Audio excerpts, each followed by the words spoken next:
here, and we are pleased to speak with you on this subject of the divine longing, the longing for the divine. This urgency arises in you all at various stages of your journey. For many it is diluted and detracted from by pursuing outer sources of excitement, outer sources of joy, outer sources of bliss, but they are found to be transient and never-ending.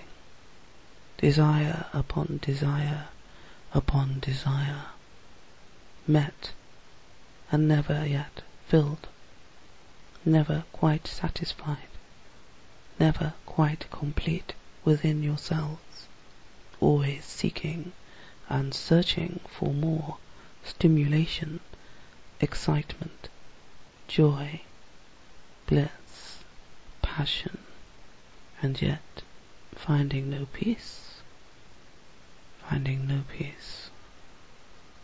And this lack of peace causes an urge and urgency to arise within you all.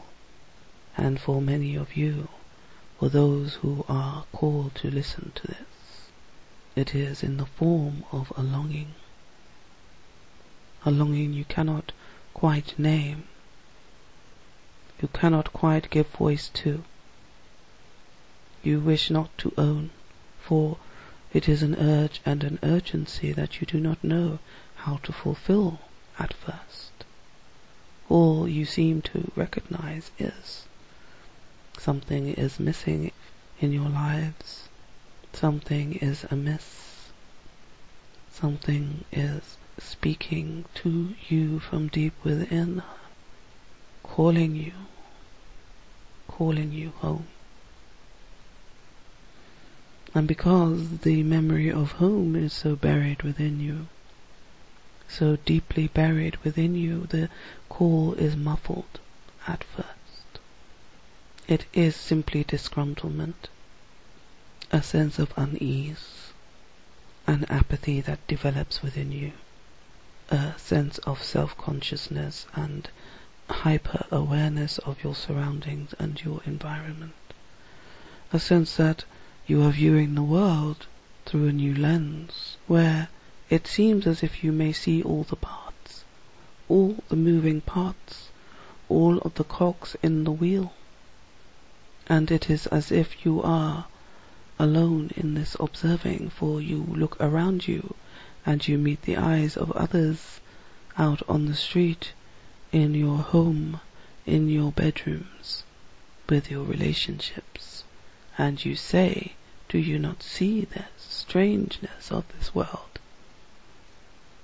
And you are surprised to hear them say, we see nothing, we sense nothing.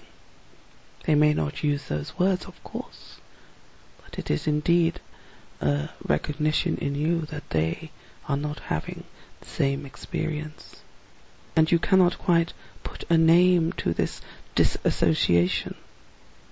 You cannot quite quantify what it means to be this observer who does not quite fit, who has never quite fit, and now even more so it seems.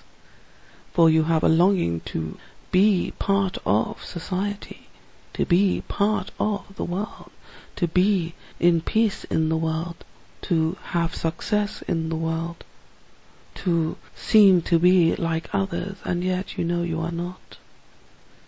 This is the call.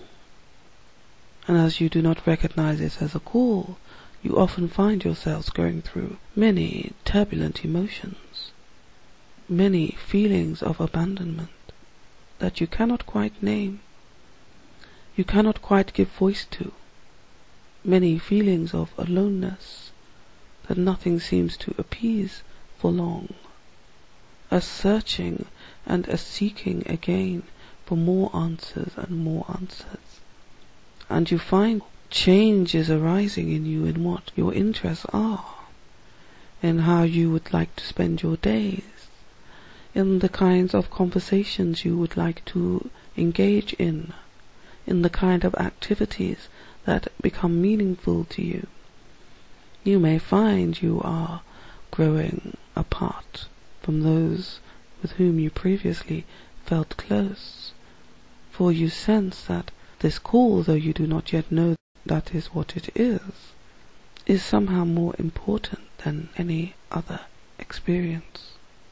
It is in this, then, that you are beginning to recognize your calling. It comes in the form of a wish to know who you are, why you are here, what is the purpose of existence, what is the purpose of your existence, yes.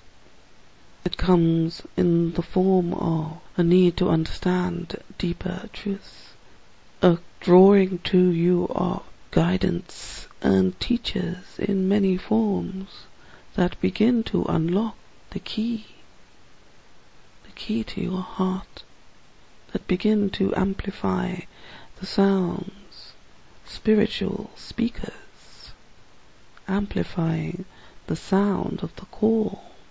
The intensity of the emotions become greater, do they not?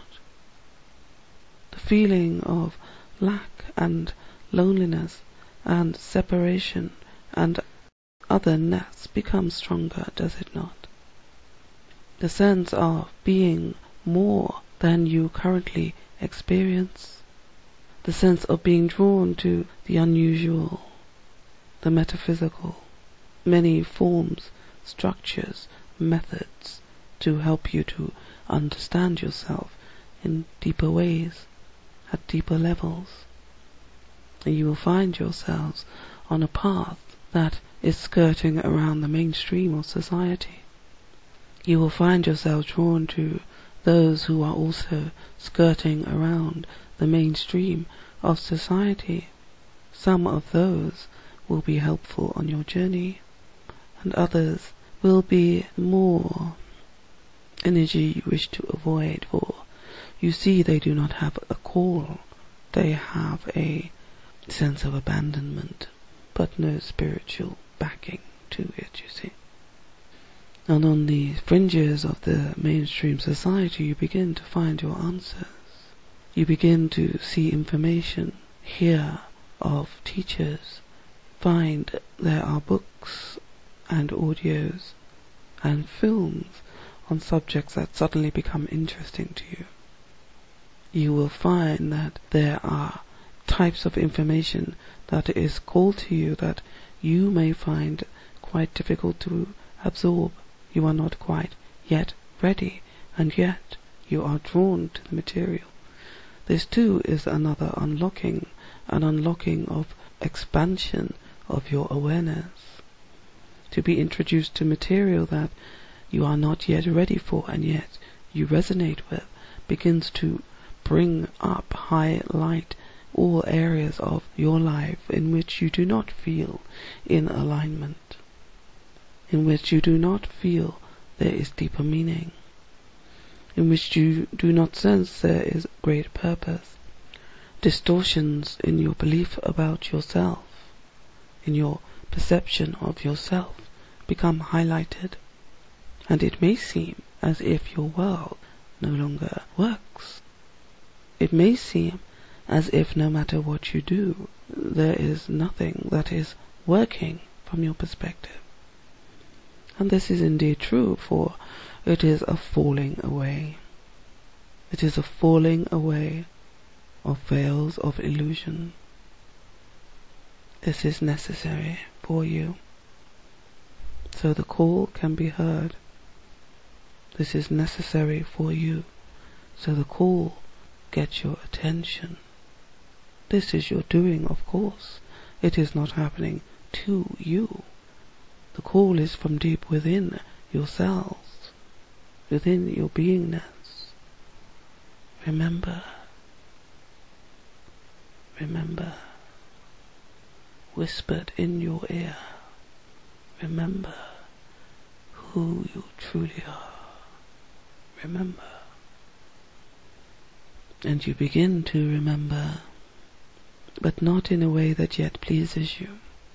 You begin to see that the machinations and the impulses and the obsessions of the material world are empty for you, are now meaningless for you.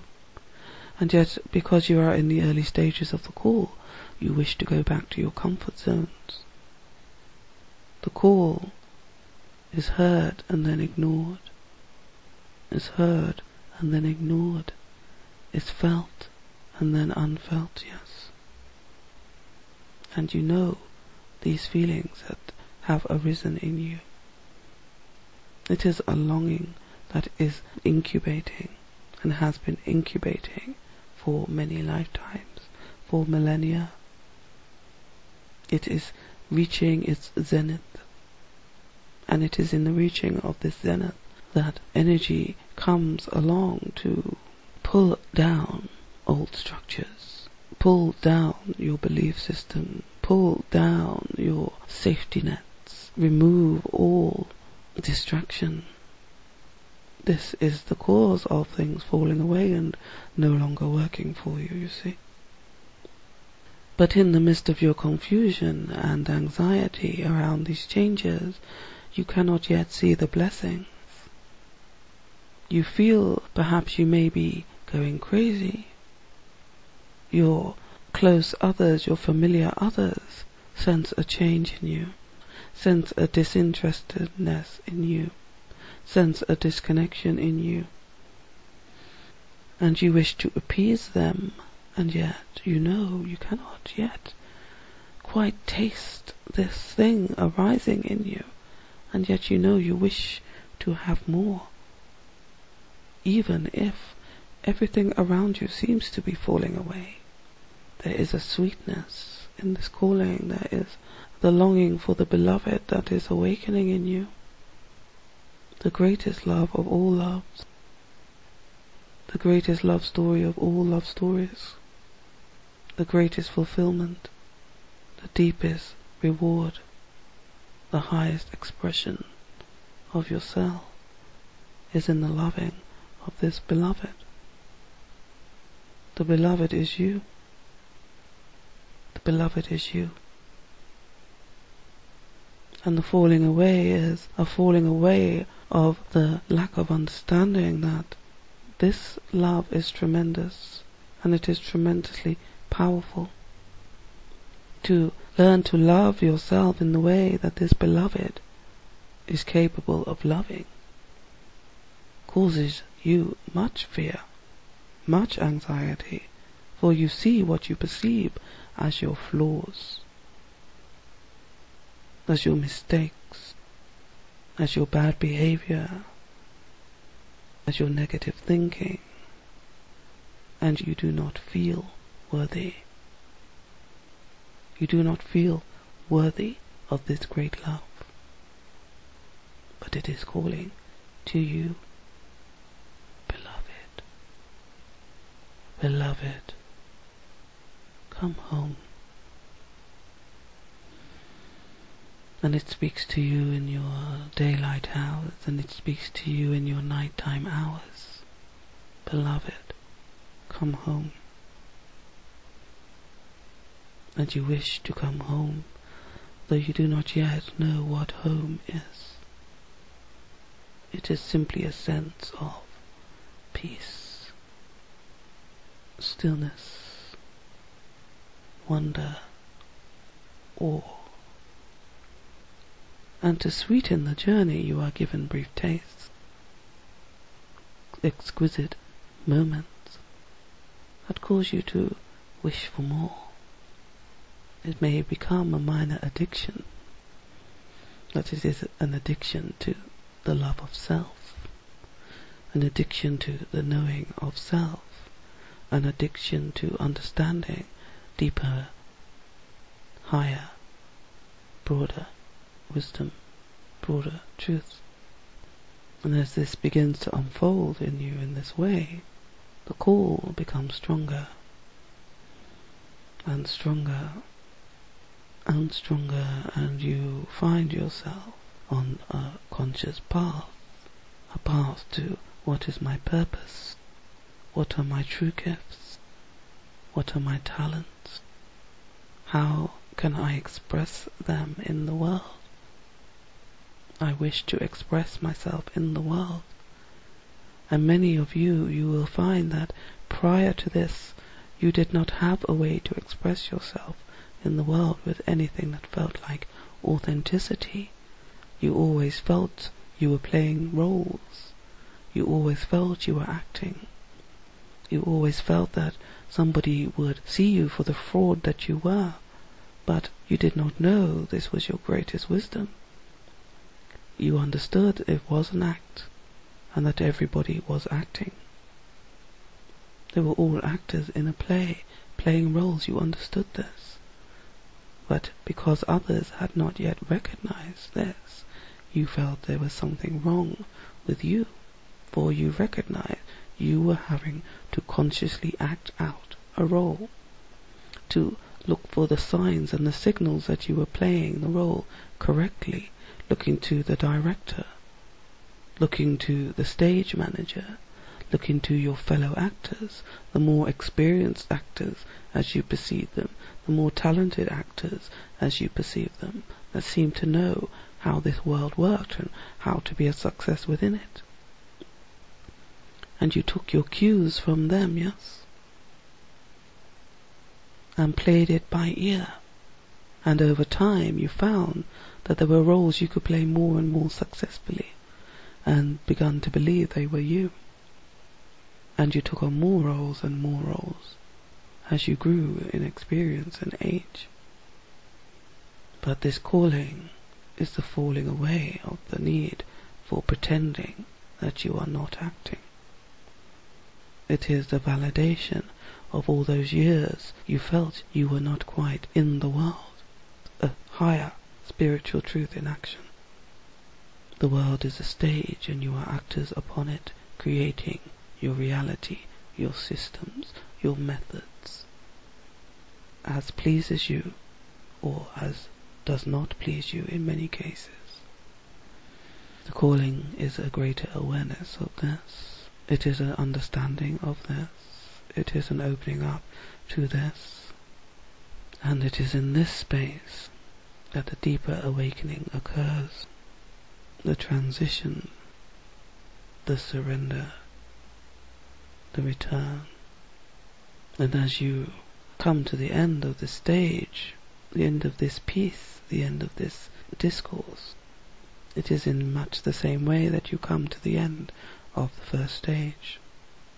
And we will speak again in the next stage of the transition from the calling to the surrendering. We have much love for you. We look forward to sharing more with you in this way.